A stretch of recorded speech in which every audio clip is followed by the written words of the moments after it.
We're going completely unscripted here, which is not really my thing, but we're trying to pump this video out as quickly as possible for all the people who are thinking about pre-ordering or canceling the pre-order.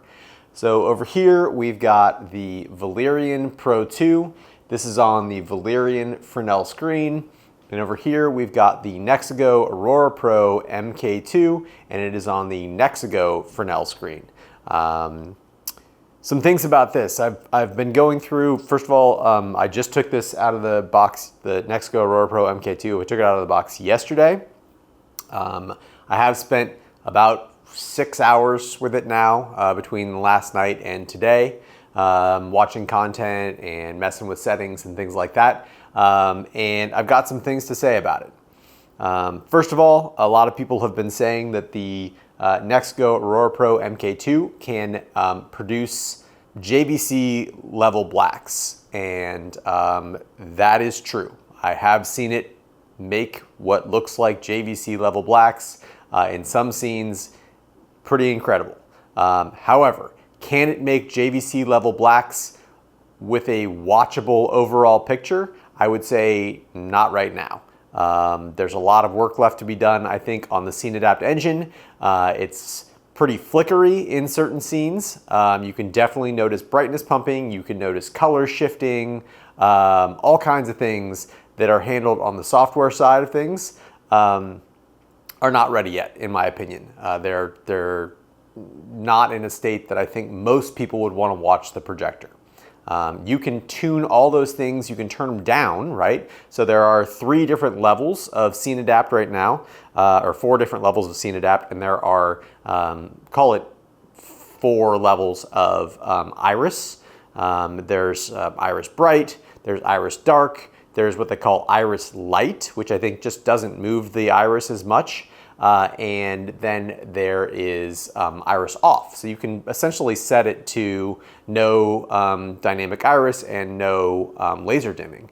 And so that's where I think that we need to start thinking more logically about this projector, because if you're getting it at the pre-order price, right? I think it's $2,299 right now. I know a lot of people got it at, I think, $1,199. So for that price of, call it $2,000, you are getting a Nexigo Aurora Pro, which is already, more than that. It costs more than that. You're getting a Nexigo Aurora Pro that doesn't have any of the focus issues that it used to have. All the focus issues have been solved. There's not soft focus in the upper left-hand or upper right-hand corner anymore. That's done. They're using the new ALPD 5.0 light source in it, which means that there's basically no laser speckle. You can walk right up to the screen, and I mean, I would say virtually none. So if you're somebody who is worried about laser speckle, almost none there. You're talking about a projector that's the upgraded version of the Aurora Pro that has 5,000 to 1 native contrast. I'll put that up over here. This is the native contrast value with Scene Adapt engine, or with the iris control off. So if we're worried about the ability for it to do to play content without flashing and doing color shifts, you can turn it off and it's still 5,000 to 1 native contrast ratio. It can put up crazy numbers. If, like I said, if you put it on, the maximum that it can do, you're looking at between 20,000 to 1 and 30,000 to 1 contrast. Those are crazy numbers. Like I said, I don't think that they're particularly watchable right now. So worst case scenario, worst possible scenario, you don't use any of the Scene Adapt. You get a 5,001 native contrast ratio, ALPD 5.0, Nexigo Aurora Pro. Pretty good, right? Really good. Even better situation than that. Let's say they can never get the Scene Adapt engine working properly, right? They can never get the dynamic iris to work, to be fast enough so that it's not showing pumping and that it's not doesn't have artifacts of that laser dimming. Let's say worst case scenario, they can't do that. You could set a situation where you can still use manual iris, right? They could enable manual iris on it, so you could just dial it in and adjust the brightness that way in your particular theater, which will increase the native contrast even more than at the cost of overall brightness. Maybe they can do a manual iris with laser dimming, right? So they can get the laser dimming right, but maybe the iris isn't fast enough. I don't know what's going to happen. I don't work for Nexigo. I don't have any inside information. I've got a Valerion here. I've got a Nexigo here. I messed with them. I tried them out on their current firmware as best as they can do right now. And I can say that I think the overall experience on the Valerion is better at this point. EBL is more polished.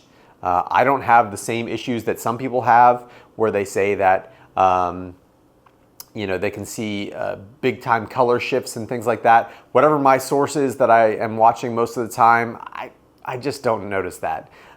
Maybe I'm less sensitive to it, but it's not a big deal for me. I think the Valerion's picture is phenomenal.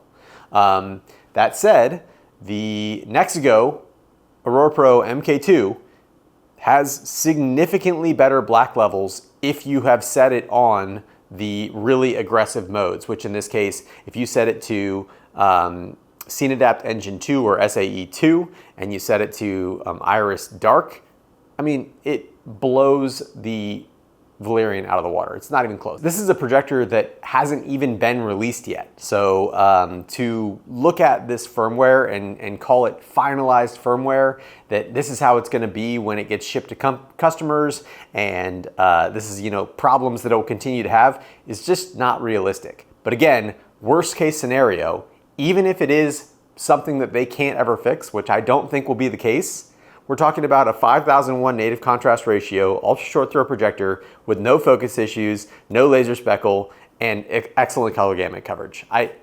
For $2,000, that's crazy. So, I think all the people who are really concerned and really up in arms here, you don't need to be. Now, if you are buying the Aurora Pro MK2 because you think it's going to be, a JVC replacement, right? That you're getting JVC performance for $2,000, maybe a, NZ9 performance for $2,000. I don't think that's it at this point. But it's still more projector than you've ever seen for $2,000, which is what I said about the Valerion before. And I think most people agree with that statement now. So I would say, if you're just looking for a great projector and you pre-ordered the Nexigo Aurora Pro MK2, you will not be sad about it. You will be extremely happy that you've gotten it for such a crazy price. I would say that if you were buying it with some, delusions of grandeur about it, having OLED level blacks on a 120-inch screen, that might not be something with absolutely no side effects. I would say that's probably not something that's going to happen immediately, and maybe not ever. So if you're somebody who's really perfectionist, this might not be the one for you.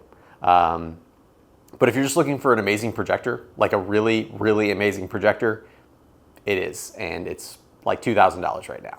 So anyways, I don't even know if they have an affiliate link for it. If they do, I'll put it down in the description. But I'm just making this because people on AVS said that they were freaking out and they hadn't gotten any information about it. And this is the information that I have. And here's some more clips that I recorded.